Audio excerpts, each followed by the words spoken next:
Assuming that you see my level 1 training video on applying themes, now it's more than just learning how to apply themes, it's the whole history and the story behind themes. If you don't understand that, then this isn't going to make much sense. In any case, assuming that you've seen it, let's go ahead and learn how to customize our themes by coming up here and clicking on the Page Layout tab, going to the Themes group, and as a quick review, a theme is a collection of pre-formatted elements that's applied as a whole to the entire workbook, and those elements include colors, fonts, and effects. So when I click on the drop-down arrow, one of these built-in themes here includes different colors, or a theme of colors, complementary colors. Now don't confuse the themes here when I refer to the theme of colors, because these elements in and of themselves are complementary or a theme. So you've got colors that hopefully complement each other, that when you choose them, you don't have something that's so off the color chart that they don't complement each other and it looks like a bad 70s show. In any case, you do have complementary colors, so they'd be a theme. Complementary fonts for your headings and the body of the font. You wouldn't want a heading font being in some Gothic and then the body of the font being in something that's really not even close to something that resembles Gothic, but yet you want it close enough so you can distinguish a little bit between the two. Again, they're themes in and of themselves. But for the collection, you can get them all here in one click. Like you get one color theme for facet and one font theme and also the effects. If you don't like that, then you can tweak it. So let's go ahead and click off, and actually let's click on the colors drop down arrow and say as far as the colors that are available. If I want to create my own custom theme color, then come down here and click on customize colors. You can see it says theme colors. Again, in and of themselves, they are themes, and all three of them are applied to the built-in themes here.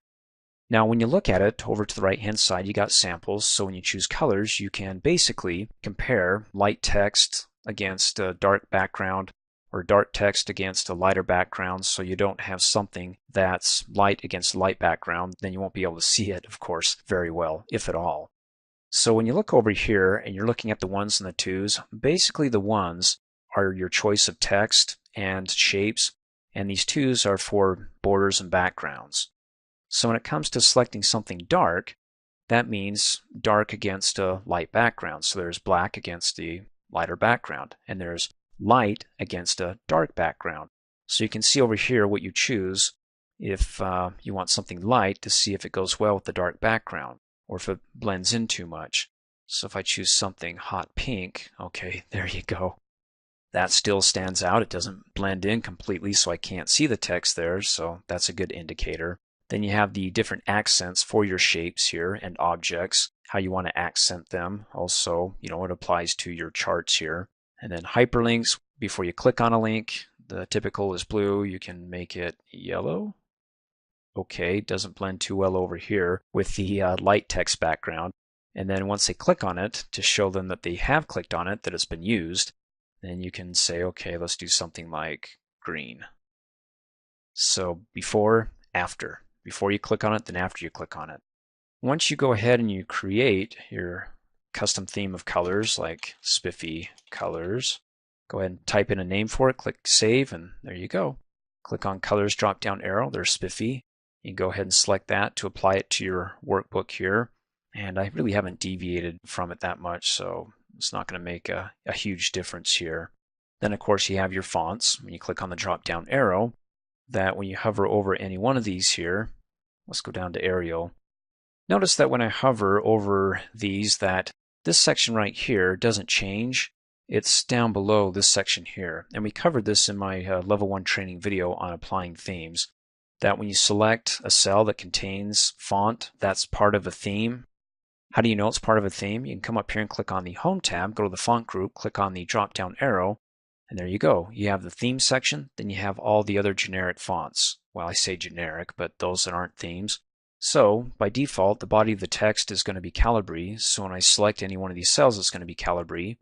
If I want to go ahead and say, okay, for my headings, or for the cells here, I want those to be my headings, then I can come up here, click on the drop down arrow, and select Cambria, and notice those are the heading fonts. So when I come back up here to the page layout and choose my fonts, notice that everything else gets updated because it's tied to the theme fonts, where these right here, the cells, they aren't part of the theme fonts. I just went on the Home tab, clicked on the drop down arrow. You can see up at the top, Arial isn't the current theme, so it's not going to be part of it. In fact, even if I switch it to the current theme, you can still have Arial down below here and have Arial up here as the current theme, and they can be in two different worlds.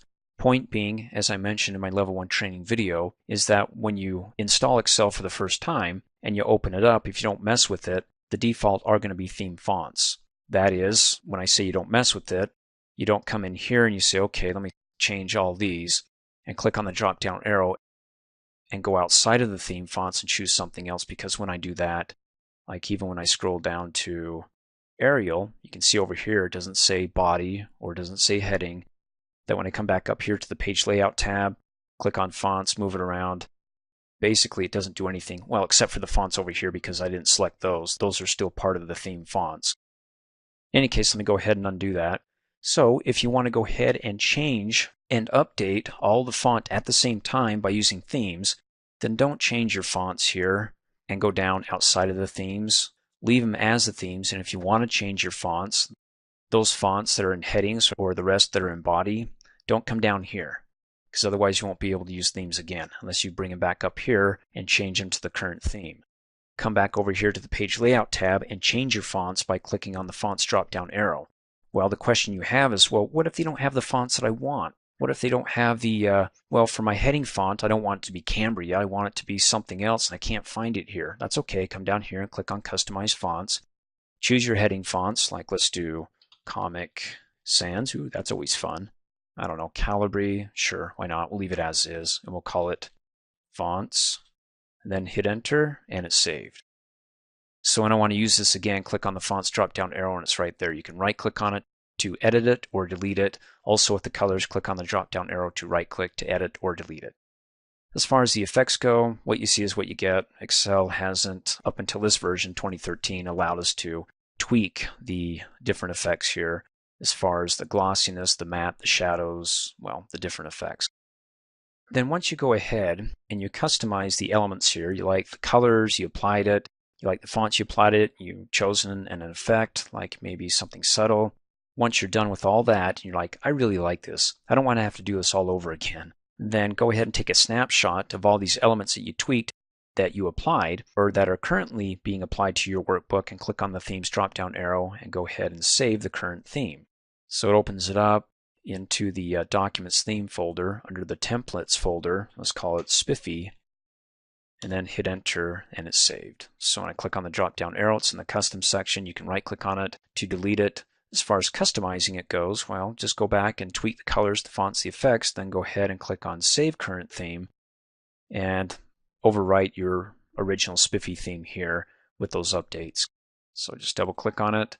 Do you want to overwrite it, replace it, say yes, and there you go. Thanks for watching. Hey, as a quick reminder, if you like my video, please give it a thumbs up. You can also click on me and subscribe to my channel to get notified of the latest videos. And for great specials on my products, please see the description below this video.